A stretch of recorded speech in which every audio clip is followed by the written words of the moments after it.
Welcome to SB Audio Works, where words come alive and tales unfold in every corner of the globe.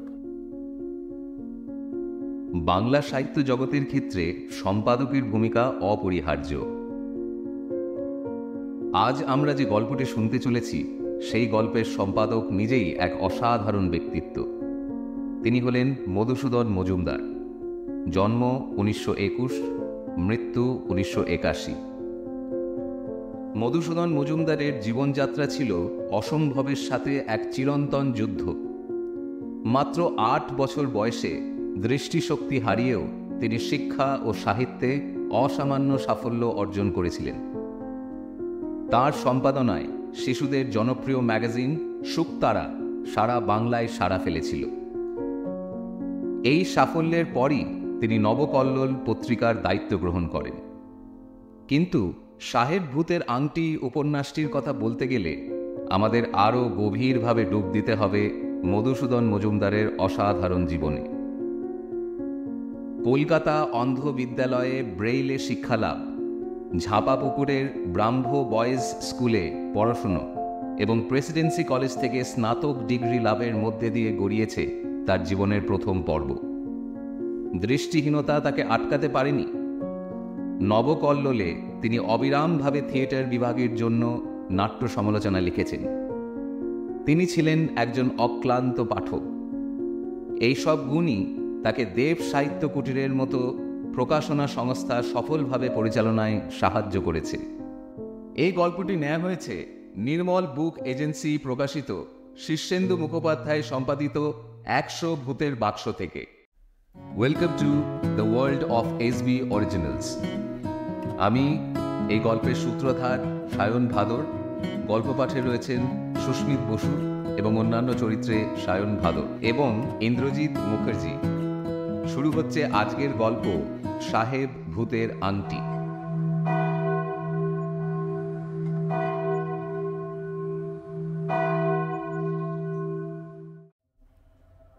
তোমরা হয়তো ভূতে বিশ্বাস করো না, কিন্তু আমি করি। ভূতকে তোমাদের মতো আমিও এক সময় বিশ্বাস করতাম না, কিন্তু শেষ পর্যন্ত আমাকে বিশ্বাস করতে হলো। কিভাবে, সেই কাহিনী আজকে তোমাদের শোনাবো। এখন যেটা জেসিডি শহর, সেটা ছিল সাঁওতাল পরগনার সামান্য একটা গ্রাম।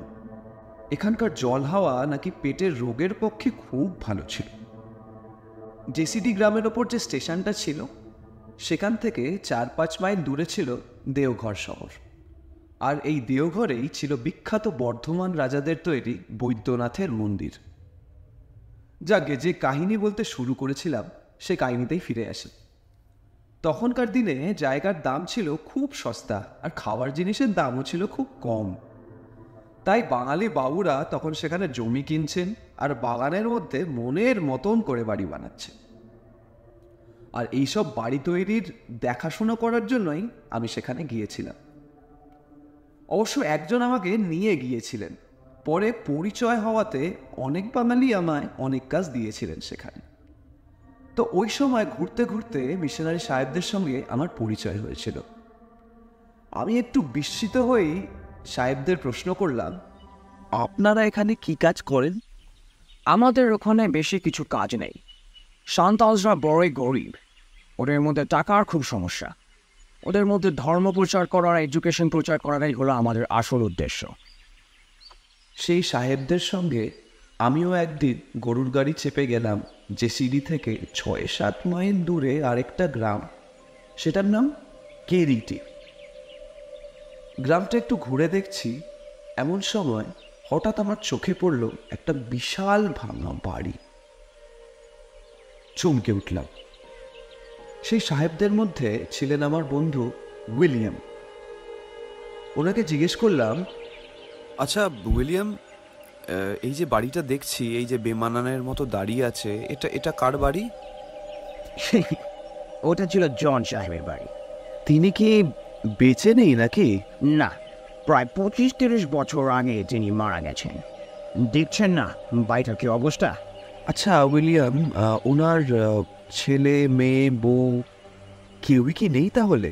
তারা এখানে থাকতে যাবে কেন? তারা সবাই আছে বিলেতে বা নিজেদের হোমে। আচ্ছা আচ্ছা আচ্ছা আচ্ছা আচ্ছা, তাহলে এই বাড়িটা পরে মাঠ হবে। এখনো কত লোকের সৎ আছে তাই ভাবি।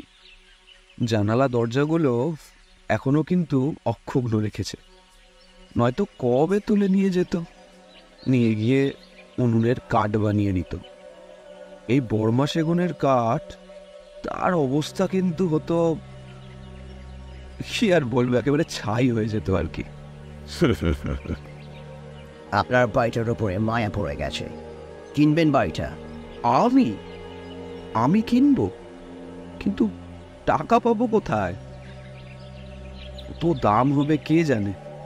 এখন এই অঞ্চলের বাড়ি ঘরের অনেক দাম কমে গেছে, আর বাড়িটার তো যা কন্ডিশন দেখতে পেলেন, তার মধ্যে এই বাড়িটার দাম খুব করেই ধরুন 500 থেকে 1000 টাকার মধ্যে হবে।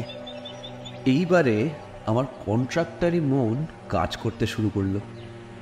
হিসেব করে দেখলাম আরও 1000 খানেক টাকা খরচ করতে পারলে এই বাড়ি আবার মাথা তুলে দাঁড়াবে, তার অতীত গৌরব ফিরে পাবে আবার। মিস্টার উইলিয়ামকে বললাম, আমাকে একবার বাড়ির ভেতরটা দেখাতে পারেন? উনি তখন আমাকে ভেতরে নিয়ে এলেন। ভেতরে গিয়ে দেখি আসল বর্মা কাঠের নানা রকম আসবাবপত্র, খাবার টেবিল, আলমারি, খাট, বসবার চেয়ার টেবিল, কিছুরই অভাব নেই। তবে দীর্ঘদিন পরে এরকম পড়ে থেকে সেটা কিন্তু আজ নষ্টের দিকে। আমি জিজ্ঞেস করলাম, এই আসবাবপত্র কি তারা নিয়ে যাবেন? মানে ওনার বউ বাচ্চা যারা বেঁচে আছেন আর কি। এই আসবাবপত্রগুলো নিতে তারা কি বিলেত থেকে কোরিগ্রামে আসবে? তাদের কাছে ওই ফার্নিচারগুলোর কোনোদিনই কোনো ভ্যালু ছিল না। বাড়ির লোকটার মতো সেগুলো ওদের কাছে মরে গেছে, তাই এগুলো নিতে ওরা এখানে কখনই ফেরত আসবে না। ওগুলো আপনারই হবে, বাড়ির সঙ্গেই পেয়ে যাবেন। আমি তৎক্ষণাৎ রাজি হয়ে গেলাম। ধীরে ধীরে একদিন মিস্টার উইলিয়ামের সাহায্যে মাত্র 600 টাকা খরচ করে সেই বাড়ির মালিক হয়ে গেলাম। তারপর লোক লাগালাম, বাড়িটাকে আবার সাজিয়ে তুললাম। আসবাবপত্রগুলো পালিশ হলো, নতুন চুনকাম হলো, বাড়িখানার রূপ খুলে গেল যেন। তারপর একদিন আমি আমার মালপত্র নিয়ে গিয়ে উঠলাম সেই বাড়িতে। ঠিক করেই রেখেছিলাম সাইকেলে জেসিডি মাত্র 45 মিনিটের পথ হবে, যাতায়াত কোনো সমস্যা হবে না। কিন্তু লোক রাখতে গিয়ে আমি এবার একটু হতাশ হলাম। সকলেই বলল ওই বাড়িটা নাকি উতুরে। জন সাহেবের বাড়ি? ওখানে তো ভূত আছে। চাঁদের আলো থাকলে অনেকে দেখতে পায়, আমিও দেখেছি। মাঝে মাঝে জানলা দরজার ফাঁক থেকে জন সাহেবের ছায়া দেখা যায়, সেটাকে তো আমি মিথ্যে বলতে পারবো না। তাই একের পর এক আমি বহু ইন্টারভিউ নিলাম। কেউ বলল, আগে জন সাহেবের বাড়ি? না না না, ও ওখানটাতে আমি কাজ করতে পারবো না। আবার কেউ বলল, জন সাহেবের বাড়ি? ও বাবা, ও তো ভুতুরে বাড়ি, ও ওখানে আমি থাকতে পারবো না। আবার কেউ, আগে বাবু, আমি সকালবেলাটা গিয়ে সেরে আসতে পারি, কিন্তু রাত্রির বেলাটা হবে না। ভূত? হ্যাঁ, বলতে ভুলে গিয়েছিলাম, এসব অঞ্চলে তখনও ইলেকট্রিক আসেনি। কেরোসিনের আলোই ছিল একমাত্র ভরসা। আমি কিন্তু ওই বাড়িতে ঢুকে আসবাবপত্রের সঙ্গে 3খানা টানা পাখা আর কেরোসিনের ঝাড়বাতি এবং অনেকগুলো বিলিতি আলোও পেয়েছিলাম। অবশেষে দুখিয়া বলে একজনকে পেয়ে গেলাম। আচ্ছা বাবু, আপনি যখন বলছেন থাকবেন ওখানে, তাহলে আশা করছি অত ভয় লাগবে না। যেতে পারি তাহলে আপনার সাথে আমি? সে আমার রান্নাবান্না করে দেওয়ার ব্যবস্থা নিল। টাকার লোভেই হোক আর আমি আছি বলেই হোক তা জানি না, কিন্তু দুখিয়া সেখানে থাকতে রাজি হয়ে গেল। আর একটা সাঁওতাল মালিও পেয়েছিলাম, তাকে দিয়ে বাগানের কাজ করাতাম। তার নাম ছিল লতা আর কি। দীর্ঘদিন বাড়িটা পড়ে থাকার ফলে সাপ, খোপ, জন্তু জানোয়ারের বাসা। হলো। কিন্তু আশ্চর্যর কথা এটা নয়। অবশ্য লতা কিন্তু খুব কাজের লোক। যেখানে যেখানে সাপ বা শেয়ালের সন্ধান সে পেয়েছিল সেখান থেকে কিন্তু তাদের তাড়িয়ে দিয়েছিল। এবার আমার যাওয়ার সময় হলো। একটা ভালো দিন দেখে জিনিসপত্র নিয়ে গিয়ে হাজির হলাম আমার নতুন দেওয়া সেই নাম, সেই বাড়িটিতে, কুঞ্জ কুটিরে। কুঞ্জ ছিল আমার বাবার নাম, আর বাড়ির সামনের দরজার পাশেই ছিল ঝাউবনের কুঞ্জ, তাই কথাটি দু অর্থেই ব্যবহার করা। ট্রেনে চেপে আমি সকালে পৌঁছলাম কুঞ্জ কুটিরে।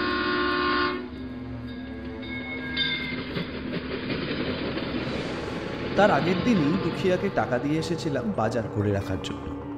হাত মুখ ধুয়ে দুখিয়া খাবারের জন্য ডাক দিল। খাবার হয়ে গেছে বাবু, খেতে চলে আসেন। হ্যাঁ, দাঁড়াও দুখিয়া।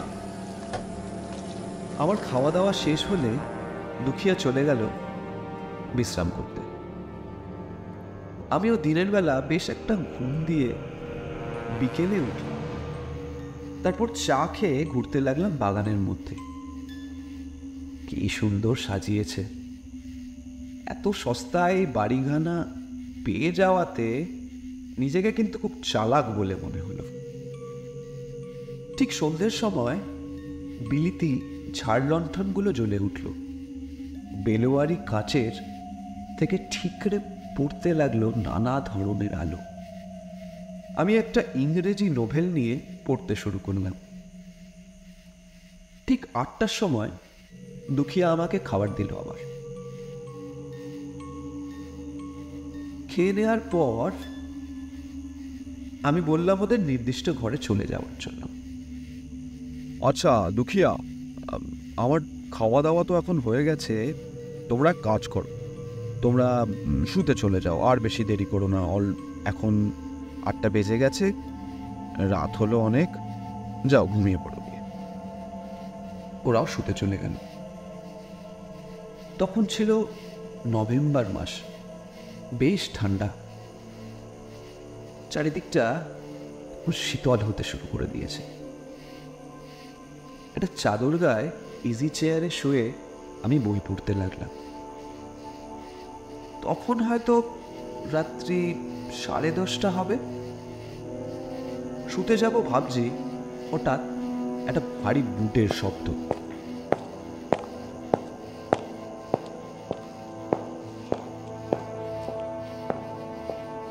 আমি চমকে উঠলাম। কে হাঁটছে? তাছাড়া ও ধরনের বুট পায়ে আজকাল তো কারোর হাঁটার কথা না, নাই বা রেয়াজ আছে। তবে তবে কে? টর্চ হাতে বেরিয়ে পড়লাম বারান্দাতে। অনেক খোঁজ করেও কারোর সন্ধান পেলাম। এবার আলো নেভাবার পালা। আলো জ্বালিয়ে রাখা যায়, তবে তাতে তেল খরচা প্রচুর। তাই একটা গ্যাসের আলো জ্বেলে রাখার সিদ্ধান্ত নিলাম। কেরোসিনের আলোগুলো নিভিয়ে দিতে লাগলাম একে একে। বাড়িটাও আস্তে আস্তে অন্ধকারে ডুবে যেতে লাগলো। একটা গ্যাসের বাতি নিয়ে এলাম আমার ঘরে, কারণ কার্বাইড যখন জলে ডোবানো হয়েছে তখন সেটাকে আর রেখে দেওয়া সম্ভব। তাই আলোটা জ্বেলেই রাখলাম। বালিশের তলায় একটা 5 সেলের টর্চ। এই তিথি ছিল মনে নেই, তবে ঘরে আলো জ্বলছে, সব কিছুই দেখা যাচ্ছে। এত বড় ঘর পুরোটাকে কিন্তু আলো করতে পারছে না। তাই ঘরের আরেক দিকে, যেদিকে রয়েছে সেই সেগুন কাঠের চকচকে আলমারি, সেদিকটা বেশ অন্ধকার। গ্যাসের আলোটা সেখানে গিয়ে যেন একটা আলো আধারির সৃষ্টি করেছে। হঠাৎ আমি বইটা পড়বো কি পড়বো না ভাবছি, আমার কেমন যেন মনে হলো ঘরে আরেকজন কেউ এসেছে। ছোট্ট নয় তো, হতেও পারে। তাই টর্চটা হাতের কাছে নিয়ে জানলাম। এদিক ওদিক ঘুরে দেখলাম, না, কাউকে তো দেখতে পারছি না, কিন্তু আওয়াজটা তো আমি শুনেছি, সেই বুটের আওয়াজ, কিন্তু দেখা যাচ্ছে না কেন? হঠাৎ কি যেন মনে হলো, সে সেগুন কাঠের আলমারির পিছনে কেউ লুকিয়ে নেই তো? ওদিকটা একটু অন্ধকার আগেই দেখেছি, তাই টর্চ হাতে আলমারির চারিদিকটা দেখতে গেলাম। হঠাৎ দেখি আলমারির পাল্লার মধ্যে একটা গর্ত। আরে, এই গর্তটা তো কোনোদিনও চোখে পড়েনি। কি আশ্চর্য ব্যাপার! আলমারির গর্তটা আমার চোখে না পড়লেও যে পালিশ পড়েছে তাতে, তখন তো চোখে পড়া উচিত, কিন্তু না, এরকম কোনো গর্ত তো চোখে পড়েনি আমার। মিস্ত্রিগুলোও তো কিছু বলেনি। আবার সেই জায়গাটায় টর্চ ফেললাম, দেখলাম গর্তটা ক্রমশ যেন বড় হচ্ছে। আমিও সেই দিকে এক দৃষ্টে তাকিয়ে থাকলাম। গর্তটা বড় হতে হতে পুরো পাল্লাটাই যেন একটা বড় গর্তে পরিণত হলো। তারপর সেই গর্ত দিয়ে একটা মানুষ অনায়াসেই বেরিয়ে। আমি যেন কিছু বুঝতে পারছি না, আমার মাথা যেন ঘুরছে। আমি কি দেখছি আমি আমি আমি বুঝতে পারছি না। এটা কি ম্যাজিক? ম্যাজিক হচ্ছে, কিন্তু এই বাড়িতে আমার সঙ্গে মস্করা করবে সেরকম তো কেউ নেই। এসব জিনিস তো ম্যাজিকেই দেখা যায়। ম্যাজিশিয়ান কই তাহলে? কিন্তু নিজের চোখকেও তো অবিশ্বাস করতে পারছি না। এবার মানুষটা বেরিয়েছে দেখে টর্চটা তার দিকে ফেললাম। দেখি এক ইংরেজ দাঁড়িয়ে, গায়ে তার ভিক্টোরিয়া যুগের শেষের দিকের পোশাক, কোট প্যান্ট। আলোটা মুখে পড়তে সে আমাকে হাত নেড়ে বলল,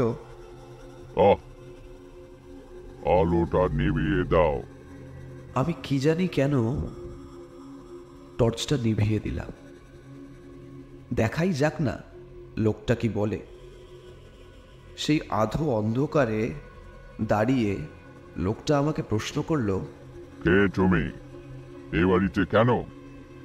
কথাটা শুনে মনে হলো সাহেব বোধহয় আইরিশ জাতীয়, কারণ কথার মধ্যে ওই ধরনের একটা টান রয়েছে। আমি একটু সাহস করে বললাম, এই বাড়ি আমি কিনেছি। কেন কিনেছো? থাকবো বলে। এখানে তুমি থাকতে পারবে? আমি চেষ্টা করব, আর থাকতে পারবোই না কেন? তুমি কি মিস্টার জনের নাম শোনোনি? শুনেছি, তিনি এই বাড়ির মালিক ছিলেন। আমি এই বাড়িটা কিনেছি তারই স্ত্রী আর ছেলের কাছ থেকে। সাহেব মাথা নেড়ে বললেন, ভালোই করেছো। আমাকে দেখে কি তোমার ভয় করছে? না, ভয় করবে কেন?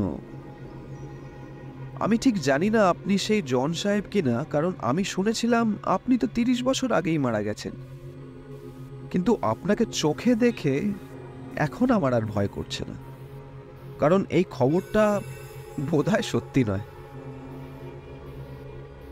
সাহেব হঠাৎ ঠোঁটের মধ্যে হাত দিয়ে একবার শীষ দিলেন, তারপর আমার দিকে চেয়ে বললেন, যা শুনেছ ঠিকই শুনেছ। আমি একটু আমতা আমতা করে বললাম, তবে আপনি আপনি কে? আমি সেই জন, তবে তার স্পিরিট, ঘোস্ট প্রেতাত্মা সোল জয় বড়। ওই বাগানটার উত্তর পূর্ব কোণে আমার কবর আছে। কোনো ক্রস চিহ্ন তো দেখিনি। দেখবে কোথা থেকে? আমাকে পুঁতে দিয়ে ওরা বাড়ি ছেড়ে পালিয়ে গিয়েছিল। তারা কি? My own Son and wife, আমার ছেলে আর স্ত্রী। এই বাড়িতে একদিন তারা আয়ারল্যান্ড থেকে এসেছিল। আমাকে বলে এই বাড়ি ছেড়ে দেশে ফিরে যাও। But I love this country. আমি যেতে পারিনি। কেন পারলেন না? এই বাড়ি আর জায়গার উপর আমার একটা দারুণ মায়া পড়ে গিয়েছিল। I loved the simplicity, the nature. তাই এখান ছেড়ে আমি আর আয়ারল্যান্ড ফিরতে যেতে পারিনি। সেটা তো ঠান্ডা দেশ, এখানে তো দারুণ গরম। তুমি যদি এই বাড়িতে বাস করো তাহলে তুমিও একদিন বুঝতে পারবে। এই বাড়িতে থাকলে you won't feel the heat. গরম হবে না। বাড়ির মোটা ছাদ ঘরগুলোকে ঠান্ডা রাখে। তারপর বাগানের গাছপালা তো আছেই। কিন্তু আপনি মারা গেলেন কি করে? সেই রাত্রে বোধহয় ওদের সঙ্গে কথাবার্তা বলতে বলতে আমি খানিকটা এক্সাইটেড হয়ে পড়েছিলাম। কারণ ওরা এখানে থাকুক আমি সেটা মোটেই চাইতাম না, কিন্তু ওরা রয়ে গেল। বুঝলাম আমি যদি না যাই তাহলে ওরা এখানে থাকবে। ওরা থাকলে আমার অশান্তি। সেই রাত্রে ঘুমোতে পারছিলাম না। মিডনাইট আমার বুকে একটা ব্যথা ধরল। তারপরে I couldn't breathe, আমি শ্বাস নিতে পারছিলাম না। ওরা সকালে উঠে আমাকে মরা দেখল, ভয় পেল। কারণ পুলিশকে খবর দিতে গেলে আমাকে কেউ মেরে ফেলেছে কিনা সন্দেহ তারা করবে। আর তার একটা ভালো আনসার তারা খুঁজে পাবে না। কারণ আগের রাতে এই গ্রামে সব লোক সুস্থই দেখেছে আমাকে। গ্রামগঞ্জে খবর পুলিশে যেতে অনেক দেরি হয়। তার মধ্যে ওরা ট্রেন ধরতে পারলে অনেক নিশ্চিন্ত হয়ে যাবে। তাই সকালেই একটা কফিনে এই উত্তর পূর্ব কোণে আম গাছটার নিচে আমাকে পুঁতে চলে যায় ওরা। বেলা 11টার ট্রেনে এখান থেকে কলকাতা, আর ওখান থেকে ইম্পেরিয়াল মেইল ধরে সোজা লন্ডন। এইবার আমি বললাম, আপনার যেখানে কবর আছে সেখানে ক্রস চিহ্ন করে দিলে হয় না? না, সেটা ঠিক হবে না। That won't be right. মালিরা আসা যাওয়া করে তোমার ওখানে। তাতে আমার ভগবানকে ডাকার বা চরম বিচারের দিনের জন্য অপেক্ষা করার বোধহয় অসুবিধে হবে। এই বাড়ির পিছনে প্রায় 2 কাঠা জমি আমি কিনে রেখেছিলাম। দলিলে সে কথা তুমি নিশ্চয়ই দেখেছ। আমাকে ওইখানে কবর দাও। আমার ওই 2 কাঠা জমিতে তোমার মালিকে যদি গোলাপ বাগান করতে দাও তাহলে আমার আত্মার তৃপ্ত হবে। শোনো ভাই, আমার কফিনটা কবর দেওয়ার সময় একজন পাদ্রী তুমি ডেকে নিয়ে এসো, যেন সে আমার আত্মার মুক্তির জন্য প্রার্থনা করে। তাহলে আমি চলি, তুমি ঘুমাও। Good night. দেখলাম আলমারির সেই পাল্লাটা আবার যেন জুড়ে যেতে লাগলো। গর্তটা ছোট হতে হতে একেবারে মিলিয়ে গেল। টর্চটা হাতে ধরাই ছিল, তাই আমার দেখার ভুল হওয়ার কথা নয়, সে বিষয়ে আমি নিঃসন্দেহ। কিন্তু তবুও যেন মনে হলো আমি কি জেগে জেগে স্বপ্ন দেখলাম। বিছানায় গিয়ে শুয়ে পড়লাম। মাথাটা বেশ গরম হয়ে গেছে। ঘুম আসার মুশকিল। উঠে চোখে মুখে জল দিলাম, তারপর উত্তপ্ত মাথায় কখন যে ঘুমিয়ে পড়েছি তা নিজেই জানি না। সকালবেলা ঘুম থেকে উঠলাম, চা খেতে খেতে ব্যাপারটাকে দুঃস্বপ্ন বলে মনে করলাম। কিন্তু ৩-৪ জন মজুর নিয়ে যখন আমি উত্তর পূর্ব কোণের আম গাছটার নিচে খুঁড়লাম, একটা কফিন বেরোলো। সেই বাক্সটা ঢেকে দিলাম আমি একটা নতুন কফিন দিয়ে। এইবার আমি মিস্টার উইলিয়ামের শরণাপন্ন হলাম। তাকে বললাম, উইলিয়াম, আপনি একটা আমার বাড়িতে একজন পাদ্রী পাঠাতে পারবেন? খুব দরকার, খুব খুব দরকার। আমি ওনাকে সব বুঝিয়ে বলবো, আপনি আপাতত আমাকে একটা পাদ্রী পাঠিয়ে দিন, তাহলেই হবে। ঠিক আছে, কাল সকালে আপনার বাড়িতে আমি একটা পাদ্রী পাঠিয়ে দেব। সে কি গ্রেভটাকে আর আপনার বাড়িটাকে ব্লেস করে আসবে। আমিও লোকজন সব ঠিক করে রাখলাম। পেছনের জমিটা খুঁড়ে একটা কবর তৈরি করলাম, আর তার চতুর্দিকে একটা গোলাপের বাগানও তৈরি করলাম। সব কিছু প্রস্তুত। সেই রাত্রে আবার মিস্টার জনের প্রেতাত্মা আমার কাছে এসেছিল আমাকে ধন্যবাদ জানাতে। থ্যাংক ইউ, তুমি আমার যা উপকার করলে আমার ছেলে, ওয়াইফ কেউ করেনি। তবে একেবারে ঘুমিয়ে পড়বার আগে তোমার কিছু উপকার আমি করে যেতে চাই। আমার নিজের একটা দামি ডায়মন্ড রিং, হীরের আংটি, এই ভাঙা সেগুন কাঠের দরজার পিছনে খুঁজলে একটা ড্রয়ার পাবে। সেটা খুলে দেখবে বাঁ দিকে একটি কাঠ টিপলে সেই কাঠটা সরে যাবে, আর সেই জায়গাতেই আছে আমার আংটিটা। ওটা তুমি নিয়ে নিও, আর পারলে আমার কথা মনে রেখো। Thank you once again, and goodbye, my friend.